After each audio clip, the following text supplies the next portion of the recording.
कुंती देवी का इकलौता बेटा था पंकज। पंकज 23 साल का था और वो एक साड़ी की दुकान में सेल्समैन का काम किया करता था। पंकज अपनी माँ से बहुत प्यार करता था। उसकी माँ गांव में रहती थी।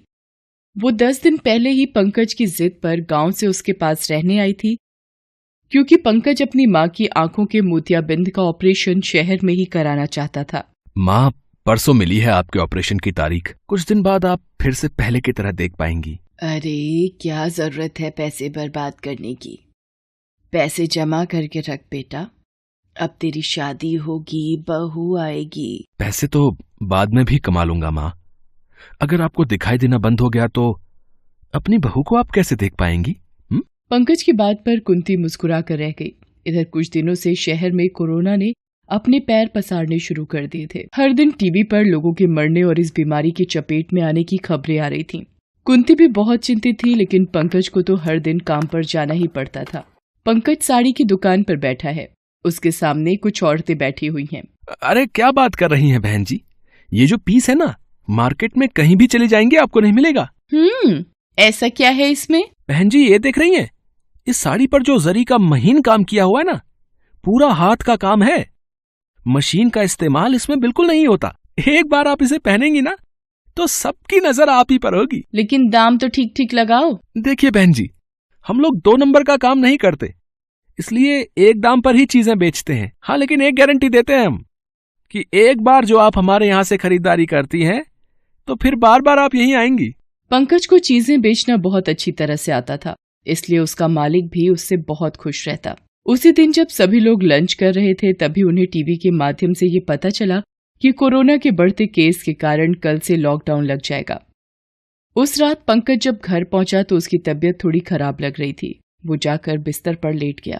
अरे क्या हुआ बेटा, आकर यहाँ लेट गया? आज मैंने तेरी पसंदीदा खीर बनाई है। कुछ खाने की इच्छा नहीं है माँ, बदन बहुत दुख रहा है, लगता है बुखार भी है। देखूं तो। कुंती ने पंकज के सिर पर अपना हाथ रखा। सच में उसे बहुत तेज बुखार था। बुखार की कोई दवा है क्या बेटे? तुम्हें तो तेज बुखार है। अरे माँ, थी तो दवा, लेकिन पिछली बार ही खत्म हो गई थी। देखो ना, मैं लाना भी भूल गया। कोई बात नहीं, मैं कपड़े की पट्टी लगा देती हूँ, बुखार उतर जाएगा। कुंती ने पंकज के सिर पर कपड़े की गीली पट्टी देना शुरू किया। थोड़ी देर में उसे नींद आ गई। रात भर पंकज ठीक से सोया, लेकिन सुबह जब उसकी नींद खुली तो वो जोर जोर से खांस रहा था। तुम्हें तो बहुत खांसी हो रही है बेटा, रुको गर्म पानी देती हूँ मैं तुझे। कुंती जब तक गर्म पानी लेकर आती, उसने देखा कि पंकज की तबीयत और खराब हो रही है। उसने उसके सिर पर हाथ रखा तो उसे अब भी तेज बुखार था। थोड़ी देर में वो जोर जोर से सांसें लेने लगा। माँ, मुझे सांस लेने में बहुत दिक्कत हो रही है। मैं ठीक से सांस नहीं ले पा रहा माँ। अरे ऐसा क्यों हो रहा है बेटा? रुक, मैं पीठ सहलाती हूँ, तू जोर जोर से सांस लेने की कोशिश करना। कुंती पंकज की पीठ को सहलाती है, लेकिन उससे ज्यादा फर्क नहीं पड़ता। पंकज को अब भी सांस लेने में बहुत दिक्कत हो रही थी। कुंती इस शहर में नई थी। उसे समझ नहीं आ रहा था कि वो किससे मदद मांगे। पंकज की आंखें बार बार बंद हो रही थीं। सब ठीक हो जाएगा बेटा, क्यों आंखें बंद कर रहे हो?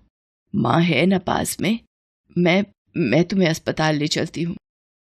कुंती किसी तरह अपने बेटे को संभालती बाहर आई। लॉकडाउन के कारण सड़कें लगभग सुनसान थीं। उसे समझ नहीं आ रहा था कि आखिर वो अपने बेटे को अस्पताल कैसे ले जाएगी। तभी उसे एक गाड़ी आती हुई दिखाई दी। उसने हाथ के इशारे से उसे रोकने की कोशिश की, लेकिन वो आगे निकल गई। अरे कोई मदद करो, भगवान के लिए रुक जाओ, एक माँ को ऐसी हालत में मत छोड़ो। देखो ना, मेरे बेटे की हालत बिल्कुल ठीक नहीं है। कुंती आधे घंटे तक हर आने जाने वाली गाड़ी से मदद की गुहार करती रही, लेकिन कोई भी उसकी मदद को नहीं रुका। तभी उनकी नजर दूर एक खाली रेहड़ी पर गई, जिस पर छोले चावल लिखा हुआ था और सड़क से दूर किनारे पर लगा हुआ था। वो रेहड़ी शायद किसी छोले चावल वाले की होगी जो लॉकडाउन के कारण पड़ी थी। कुंती वो रेहड़ी ले आई, उस पर पंकज को किसी तरह चढ़ाया और उसे ठेलती हुई अस्पताल की ओर चल पड़ी। न जाने उन बूढ़ी हड्डियों में इतनी ताकत कहां से आ गई, लेकिन वो कहते हैं ना कि माँ के सामने जब उसका बच्चा परेशान हाल हो तो माँ उसके लिए मौत तक से लड़ सकती है। हांफते हांफते वो अस्पताल पहुंची। वहां पहले ही अफरा तफरी मची हुई थी। कोई इधर रो रहा था, कोई उधर। कोई इधर परेशान था तो कोई उधर, क्योंकि कोरोना ने शहर में तबाही मचा रखी थी। कुंती की नजर एक वार्ड बॉय पर गई। अरे बेटा, कोई मुझे बता दो डॉक्टर कहाँ मिलेंगे, मेरा बेटा बहुत बीमार है। अरे रे रे रे, अरे आप यहाँ कैसे घुसी चली आ रही हैं? देख नहीं रही यहाँ पर पहले से ही कितने रोगी हैं? माफ करना बेटा, लेकिन मेरे बेटे की हालत बहुत खराब है। यहाँ सबकी हालत खराब है, चुपचाप खड़े रहो यहाँ पर। जब तुम्हारी बारी आएगी तो आना, ठीक है? उधर पंकज की हालत और भी खराब होती जा रही थी। जैसे बिना पानी के मछली तड़पती है, पंकज भी वैसे ही तड़प रहा था। कुंती का सब्र भी अब जवाब दे रहा था। उसने वार्ड बॉय के पैर पकड़ लिए और कहा कि मेरे बेटे को अस्पताल में भर्ती कर लो, वो बहुत बुरी स्थिति में है। अरे अम्मा, तुम समझती क्यों नहीं? यहाँ एक भी बेड खाली नहीं है। सारे बिस्तरों पर कोरोना के मरीज हैं। कोरोना? हाँ, तुम्हारे बेटे को भी कोरोना के लक्षण हैं।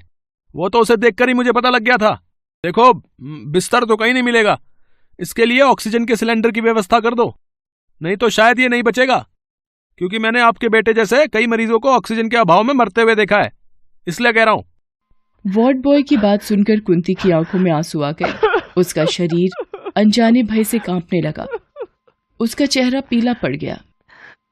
अरे बेटे, मैं इस शहर में नहीं हूँ। ये ऑक्सीजन सिलेंडर कहाँ मिलेगा? पहले तो यही मिलता था, लेकिन अब कहाँ मिलेगा ये तो बस भगवान ही जानते हैं, बस बता रहे हैं। कुंती अस्पताल में हर किसी से ऑक्सीजन सिलेंडर के बारे में पूछने लगी। उसकी हालत पागलों की तरह हो गई थी। किसी ने बताया कि यहां से 40 किलोमीटर दूर ऑक्सीजन सिलेंडर मिल सकता है, लेकिन 25,000 रुपए खर्च करने पड़ेंगे। इतने पैसे कुंती के पास कहाँ थे? उसने रोते हुए ऊपर देखा और कहा, महादेव, ऐसा मत करिए, मेरे बुढ़ापे के सहारे को मत छीनिए। बहुत कम उम्र में आपने मेरे पति को बुला लिया। मैंने आपको कुछ नहीं कहा। जीवन में कई तकलीफें चुपचाप सही, लेकिन अब मैं और दर्द बर्दाश्त नहीं कर पाऊंगी। वो महादेव से प्रार्थना कर ही रही थी कि एक आदमी दौड़ता हुआ उसके पास आया और कहा, माँ जी, आपका बेटा का शरीर में कोई हलचल नहीं हो रही है। वो बिल्कुल शांत पड़ा है माँ जी, आप जल्दी आइए। ये सुनकर कुंती भागी भागी पंकज के पास गई। सच में पंकज का शरीर शांत हो गया था। अब उसमें कोई भी हलचल नहीं थी। माँ जी, लगता है आपका बेटा अब नहीं रहा। कुंती ये शब्द सुनते ही दहाड़ी मार कर रोने लगी। पंकज, पंकज उठना बेटा, मेरा ऑपरेशन अब कौन कराएगा? तेरी बहू को मैं कैसे देखूंगी? चल, माँ को ऐसे तंग मत कर। चल, उठ जा, उठ जा मेरा अच्छा बेटा, उठ जा। अचानक पंकज के शरीर में थोड़ी हलचल हुई। कुंती कुछ समझ पाती तभी वहां एक औरत रोते हुए आई और कुंती से कहा, मैंने अपने बेटे को बचाने की बहुत कोशिश की, उसे भी ऑक्सीजन की कमी थी। मैंने किसी तरह सिलेंडर का भी इंतजाम किया, लेकिन जब तक मैं ये सिलेंडर लेकर आई वो नहीं बचा। अब ये सिलेंडर मेरे किसी काम का नहीं। तुम ये सिलेंडर ले लो, शायद तुम्हारे बेटे की जान उससे बच जाए। तभी वहां सीनियर डॉक्टर भी आ गए।